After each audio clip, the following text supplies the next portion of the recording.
Baik anak-anak siswa-siswi SD serta pesantren kilat yang semoga dirahmati Allah Subhanahu wa taala di hari Jumat. Baik, sebelum kita mulai materi ini, mari kita buka dengan membasmalah. Bismillahirrahmanirrahim. Ya, ada judul, dari isi materi, soal evaluasi dan daftar pustaka. Kita next saja. Judul ada bahagia dengan Al-Quran. Mari kita buka.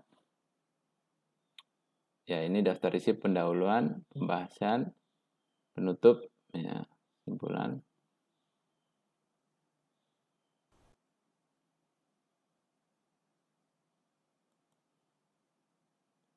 Ya, kehidupan manusia kehidupan manusia dihiasi oleh berbagai macam harapan dan tujuan. Tujuan utama adalah mencapai kebahagiaan. Hal ini seakan-akan menjadi realita yang senantiasa diupayakan sekuat tenaga dalam hidup manusia. Jatuh bangun dilakukan untuk mewujudkan kebahagiaan. Namun kebahagiaan ini banyak versi ya. Ada yang orang menganggap bahagia kalau sukses dalam karir, kalau sukses dalam studi, kalau punya harta banyak, kalau mempunyai keluarga harmonis, dan lain sebagainya, banyak. Ya. Maka itu kita harus melihat pandangan Al-Quran tentang kebahagiaan itu seperti apa. Ya. Makna bahagia dan kebahagiaan yang akan kita bahas secara singkat, kebahagiaan dalam perspektif Al-Quran dan cara meraih kebahagiaan. Tujuan masalah pun sama.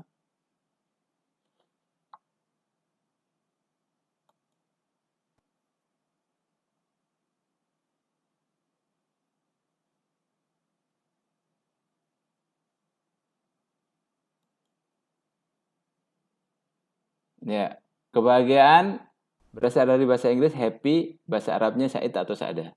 Sedangkan menurut KBBI, ya ini kata bahagia diartikan dengan keadaan, keadaan atau perasaan senang, ya, tentram, bebas dari segala penyakit. Kebahagiaan adalah sesuatu yang menjadi tujuan, harapan yang ingin dicapai oleh setiap manusia. Dan ketika tujuan atau harapannya tercapai, maka ia akan merasa puas, senang, dan bahagia. Ya, siapa di antara kita yang tidak ingin bahagia? Pasti semua ingin ya. Dalam Islam, kebahagiaan ini bukan hanya di dunia ya, namun harus di akhirat. Kenapa? Karena wal akhiratu khairu wal abqa. Akhirat adalah lebih kekal, sedangkan dunia adalah sifatnya sementara. Itu berarti memperoleh kebahagiaan akhirat belum tentu dan tidak sendirinya memperoleh kebahagiaan di dunia. Karena Allah ya, misalnya seseorang yang Allah takdirkan masuk ke surganya Allah mendapat kebahagiaan akhirat. Bisa jadi ketika di dunia dia miskin atau fakir ya. Sebaliknya orang yang mengalami kebahagiaan di dunia, punya segala fasilitas, rumah mewah, harta benda yang banyak dan sebagainya, belum tentu mendapat kebahagiaan di akhirat atau mendapatkan surga Allah. Maka manusia didorong untuk mengejar kedua bentuk kebahagiaan itu serta berusaha untuk menghindar dari penderitaan azab lahir dan batin ya. Kemudian perbedaan antara kebahagiaan dan kesenangan ya. Kita sering terjebak dalam dua hal ini ya. Kesenangan adalah sifatnya sementara ya. Kalau kebahagiaan sifatnya lama. Kesenangan bisa timbul dirangsang oleh syaraf ya, namanya syaraf pusat kesenangan. Menurut ilmu kedokteran, kesenangan adalah aktivitas yang dapat diamati secara fisik pada otak yang terjadi akibat dirangsangnya syaraf pusat kesenangan.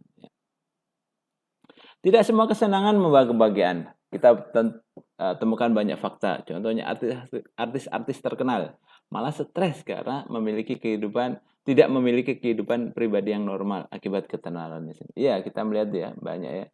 Terlebih yang sudah memiliki, mohon maaf seperti YouTube ya, privasinya semua terbuka. Politikus yang malah menjadi sakit jiwa karena bangkrut akibat kalah kampanye. Konglomerat yang kaya raya, namun depresi, tidak bahagia. Kenapa? Karena keluarganya berantakan, kurang kasih, sayang, dan perhatian.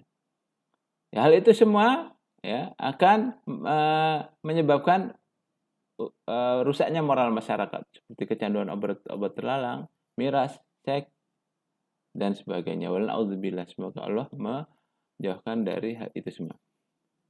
Nah, ini adalah inti pembahasan utama kali ini. Bagaimana cara sih meraih kebahagiaan? Yang pertama adalah iman. Al-Quran mengatakan bahwa kunci kebahagiaan yang pertama adalah beriman kepada Allah Subhanahu wa taala. Sebagaimana suratin ayat 6, illal ladzina amanu wa amilus solihati falahum ajrun ghairu mamnun. Kecuali orang-orang yang beriman dan beramal soleh, maka bagi mereka pahala yang tidak putus-putus. Coba beriman dan amal soleh. Tidak hanya beriman saja, bukan hanya KTP-nya yang Islam, tapi tidak sholat, tidak puasa. Nah ini salah ya. Kemudian yang kedua adalah bersyukur, ridho dan tawakal atas segala musibah. Karena mengeluh dan meratapi musibah akan menghidupkan energi-energi negatif sehingga mempengaruhi kondisi tubuh. Sebaliknya, jika kita bersyukur dan ridho atas ketentuan Allah, walaupun di sisi kita melihatnya jelek, maka itu akan menimbulkan energi-energi negatif, ya, sehingga kebahagiaan pun didapat. Yang ketiga, memaafkan orang lain jika melakukan kesalahan. Sebab memaafkan justru memiliki manfaat yang besar yang akan kembali kepada diri kita.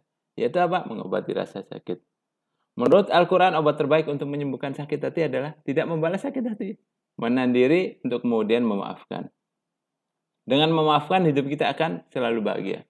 Sebab memaafkan tidak lahir kecuali dari hati yang bahagia. Orang yang hatinya bahagia, hatinya selamat, hatinya bersih, pasti akan mudah memaafkannya. Yang keempat adalah menjauhi buruk sangka, ya, atau suudzon, ya. Sebab secara psikologis suudzon ini akan menyebabkan berbagai penderitaan jiwa, marah, cemas, emosi negatif yang lainnya. Sebagaimana Allah berfirman dalam surat Al-Fat ayat 12, setan telah menghiasi prasangka itu di hati kalian. Kalian telah berprasangka buruk, maka jadilah kalian kaum yang menderita, ya.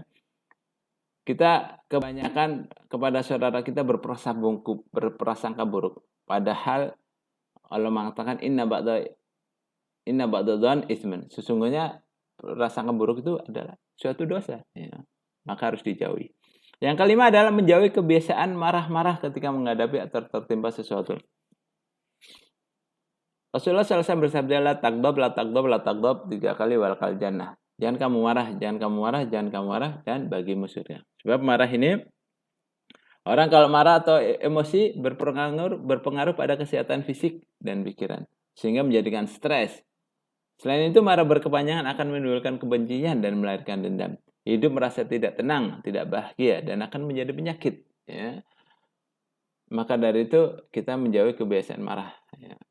Insya Allah. Yang keenam adalah mengurangi keinginan yang bersifat duniawi dengan zuhud dan qanaah, ya. Keinginan yang bersifat duniawi dengan zuhud dan qanaah. Ada yang namanya kebutuhan, ada yang namanya keinginan. Kebutuhan sesuatu yang kita butuhkan sehari. Kalau kebutuhan ini terbatas, kita makan, minum sehari 3 kali. Kalau sampai 6 kali, 7 kali, pasti kita akan sakit. Tapi kalau keinginan ini tidak terbatas, makanya kita harus mengurangi keinginan yang bersifat duniawi dengan zuhud. Zuhud ini apa adanya. Bukan ada apanya, ya, apa adanya. Dan qanaah merasa cukup dengan pemberian Allah. Karena terkadang banyak keinginan yang tidak realistis sehingga menjadikan diri stres sebab tidak semua keinginan dapat dicapai. Biasanya keinginan timbul dari luar diri kita. Lihat tetangga kita, teman kita, punya HP baru, punya motor baru, dan sebagainya. Tentukan keinginan Anda sendiri dan kurangi. Sebab tidak ada cara paling mudah menghilangkan stres kecuali mengurangi keinginan untuk memiliki segala-galanya. Allah menggambarkan kalimat stres dalam surat Toha ayat 124, dadanya akan dijadikan sesak dan sempit seperti orang yang terbang ke langit. Ya, itu saja materi dari Bapak. Kesimpulan yang pertama, bahagia adalah sesuatu yang sangat diharapkan oleh semua manusia karena merupakan tujuan hidupnya. Kemudian apabila sudah tercapai, manusia akan merasa puas dan senang. Al-Quran menjelaskan bahwa bahagia akan diperoleh oleh seseorang apabila ia beriman dan berbuat baik. Beriman dan berbuat baik. Kebahagiaan yang diterima manusia tidak hanya di dunia, tapi juga di akhirat. Bentuk kebahagiaan di dunia bisa berupa kelebihan dan keberkahan rezeki. Cita-cita tercapai, sehat fisik, dan sebagainya. Sedangkan kebahagiaan di akhirat berupa tidak mendapat sisa kubur, terbebas dari api neraka, dan masuk surga. Amin, amin, ya rabbal alamin. Kemudian menurut Al-Quran, paling tidak ada 6 cara untuk memperoleh kebahagiaan. Yang pertama, iman, menanamkan keyakinan bahwa di balik kesulitan ada kemudahan. Kedua, bersyukur atas nikmat yang diberikan oleh Allah dengan ridho, sabar, dan tawakal atas segala musibah. Yang ketiga, memaafkan orang lain jika melakukan kesalahan. Yang keempat, menjauhi buruk sangka atau khususnudzon. Yang kelima, menjauhi kebiasaan marah-marah